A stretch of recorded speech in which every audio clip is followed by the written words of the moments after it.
Yo, what's going on guys, Khraze here, welcome back to another Ghost of Tsushima video, and today let's talk about the best perks that you will want in the Legends mode, especially if you want to min-max your character, create some really amazing builds, and even more so if you want to go up against the toughest nightmare challenge there is. So let's begin with the katanas, since they have the most amount of possible perks and they also require a more extensive talk. By the way, when I refer to perks, I mean the third row right here at the bottom and not the first two rows, which only deal with passive stats. For those first two rows, what I recommend going with is either weapon damage or weapon stagger damage, and maybe some ability cooldown reduction, since this will work with your builds 9 times out of 10. But for the third row, we have quite a number of very interesting perks right there. Some of them can be complete game changers, which is why I want to start with them. Like we have the burning blade, the poison blades, we have the way of the flame, the different stances, and most important, the master perks right there at the bottom as well, which are also very important. So let's begin with the stance master perks, which I find to be the most important and the ones that require a bit more talk. So what you need to know about these master perks is the following: you cannot get two of the same stances on the same sword. So if a sword already comes with a particular stance, that same perk right there at the bottom will now instead become a master perk for that stance. So let me give you an example with the water katana right here. It already comes by default with the water stance, so instead of rolling again the same stance on the third row at the bottom, it will now give you a water master by default. And this applies to all of the other types of weapons and their particular masteries too, like the stone, the wind, and the moon likewise. So let's begin with the water master, because this is probably the best out there. It's also an augment to one of the best types of abilities or heavy attacks in the game, which is the one for the surging strike. So water master, when you will want to couple it with the water katana, it will deal increasingly higher damage with each attack in your surging strike. So surging strike is already an amazing ability, probably the most sought after in the end game on that nightmare or even gold difficulty, since it literally works against any type of enemy. You don't have to switch stances, and it still deals very good damage and stagger against any type of enemy. I've done some tests, by the way. If you don't use the water master perk, you would take about a full surge, which is basically 7 strike, to kill a regular sized enemy. Meanwhile, if you use the water master, it's going to become 6 hits, so it's quite a big difference, and it becomes even bigger against brutes or anything with a ton more HP, since then is when you start noticing those additional bonuses to damage on the subsequent attacks. So for example, for a brute, instead of doing 2 full surges or over 14 hits, I only need 1.5 or about 8 to 9 hits at most to take it down to its knees. But the next one is the one that actually took me by surprise. Basically, it's so insane, it deals so much damage, probably the highest damage in the game, but also requires a lot more skill than anything. So this is the moon master, which obviously you will use with a moon sword. So this is going to make your spinning strike, which is again the same heavy attack with the triangle that you use during the moon stance, to be able to combo 3 times instead of only once, and the final combo in the chain will also deal increased damage. So it's going to deal damage that is absolutely off the charts. The damage is going to absolutely bypass all of the guards and even deal damage both to the HP bar and the guard bar all at the same time.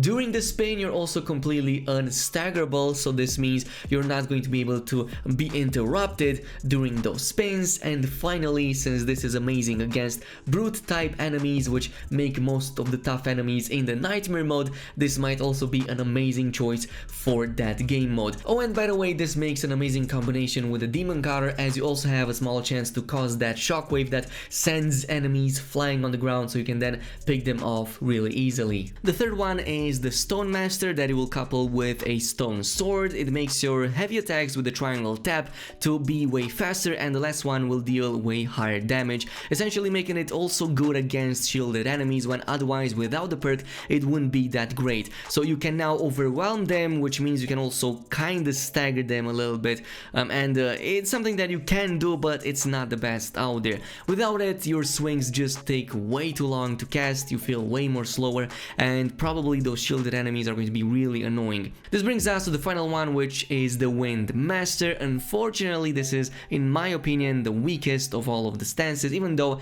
the Typhoon Kick is quite interesting. So the Wind Master, it makes your triangle hold button or that typhoon kick to deal higher stagger damage and even knock down enemies, which can be great against regular sized enemies because one of these triangle holds is going to throw them on the ground, immediately opening them up to a finishing move. But the biggest and the most threatening enemies in the game are the brutes and like the mini bosses, which cannot be staggered in this way, so it kind of is a waste of time to go with something like this. And I would also say that it requires a lot of positioning to actually be able to cast it, since it takes about a couple of seconds to fully activate it. But now let's move over to the next ones, like the Burning Master, Way of the Flame and Poison Blade. Now the Burning Master is, well, one of my go-to types of perks on the weapons, especially when I'm not running with the masteries instead, and that is because it makes my melee attacks to have a random chance to set enemies on fire, which is one of the best status effects in the survival mode. Setting enemies on fire is going to help you tremendously. It feels like the chance is about 1 in 10 or 1 in 15, but it's still quite reliable. Now if you want an alternative to it that is more manual, you will want to go with the Way of the Flame, which is exactly the same ability from the main campaign. Its advantage comes from the fact that it can completely bypass the defenses, so if you go up against a shielded enemy, you don't have to worry about breaking the guards, and you can even do regular fast attacks with a square button and you will still deal the full damage. It also has a 40-second cooldown, which is not too bad, and this means you can cast it quite often, even more so if you also put some ability cooldown reductions. The final one that I'm going to cover right here in this section is going to be about the Poison Blades. This is amazing if you want to break down shields as fast as possible, since it tremendously affects enemy defenses or the white bar. I would also argue that this goes very well on the Assassin class, since this absolutely works with the Opportunist class perk, which gives you 50% more damage with Assassination. So what you can do is to hit an enemy until you poison it, then just use a regular smoke bomb, not the Toxic Vanish, just the regular smoke bomb, and you can still deal the additional 50% more damage with that Assassination, which gives you way higher damage outside of the Toxic Vanish perk, or well, ability, which is basically the staple for that class. But with that out of the way, let's also talk a bit about the ranged weapons and some of the best perks on them. Of course, mainly for the bows and the longbows, I'm going to talk about from the perspective of a hunter, since this is what I'm using most of the time, and for the other classes you will probably want to go with different types of ranged weapons, since they will enable your builds even more. So if you are to roll with something like a hunter, the best perk out there for you is probably going to be the Headshot Refund. So basically, if you combine this with the Skipping Stone legendary longbow and the Hunter's Pinpoint ability, you will literally never run out of arrows in any combat situation. So basically, think of it this way: you're going to have the Skipping Stone, which guarantees a second headshot, then you have the Pinpoint, which makes about 50% of your body shots to become headshots, and that's going to provide 2 arrows at the cost of 1, so you will constantly get 1 arrow back, assuming that you don't constantly also keep missing those headshots or get really unlucky with the pinpoint. So really amazing one. You can also roll with something different, but personally I just don't want to worry about this. And then I can also put a perk that completely bypasses shields on my same hunter and make it into a really amazing DPS that doesn't have that many weaknesses. Now for the blowgun, by far my favorite is the Hallucinating Dart, since if you have a coordinated party you can use some of the enemies to your advantage, and this works with literally any enemy in the game, so you can use them against one another and at least have a distraction in case you're overrun by them. And also hallucination is one of the best debuffs right now in the Legends mode and even on the highest difficulty. But otherwise, if you're running with something like the Heaven Stink, it doesn't really make any sense to run with the Hallucinating Dart, since you have that 20% chance to instantly kill that target. So instead you might want to go with something that pierces the shields, so that you don't have to avoid those situations and having to flank the same enemies. For the bomb pack, the one that you usually use on the Ronin, this is also the go-to weapon that you should be using anyway. It's probably the best if you go with the black powder. You have 2 charges of these by default and you can set enemies on fire. Really amazing, or otherwise not that many options, but again, black powder, since it fires up the enemies, sets them on fire, and burn damage is some of the best, especially on survival.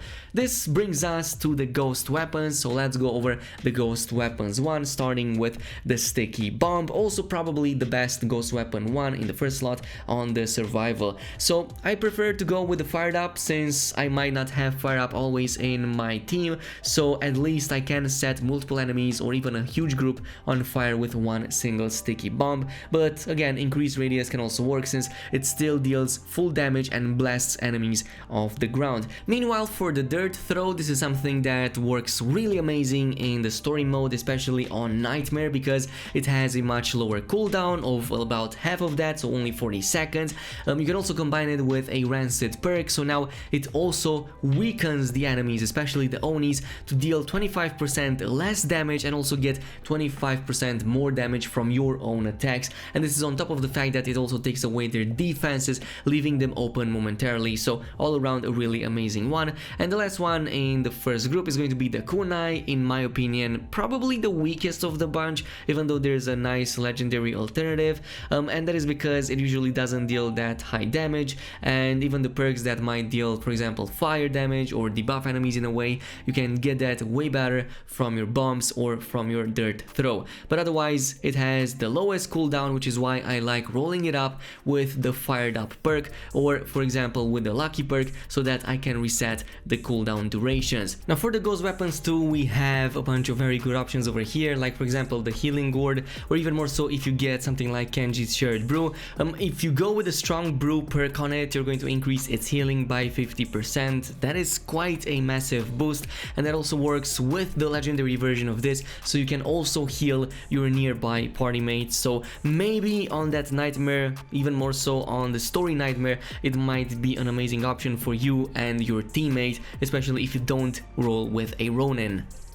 Now for the caltrops, my favorite by far up until now were the fired up perk, since it obviously sets enemies on fire, on top of the fact that it cripples and slows them down. But if you already have enough burn options into your team, deep bags can definitely be very helpful, since it does slow those enemies down and it affects more enemies with that particular perk. And finally, you already know about the smoke bomb. Currently I'm using it with the sudden resolve because I am exclusively using it on my assassin, and I kind of want to take advantage of the super strike perk so that I can always have it available, even if I might enter it by mistake without having a resolve meter. Well, in this case I would have one resolve already available from just casting that, immediately being able to use that assassinate. Now you might be wondering, why didn't I cover the charms as well? And the reason for that is because there's also class specific charms that come with very unique abilities, so I want to talk about that in a separate video because it's going to take way too long with this one if I were to do that. In the meantime, if you enjoyed this video at any point, don't forget to comment, like and subscribe, and I'll see you guys in the next one.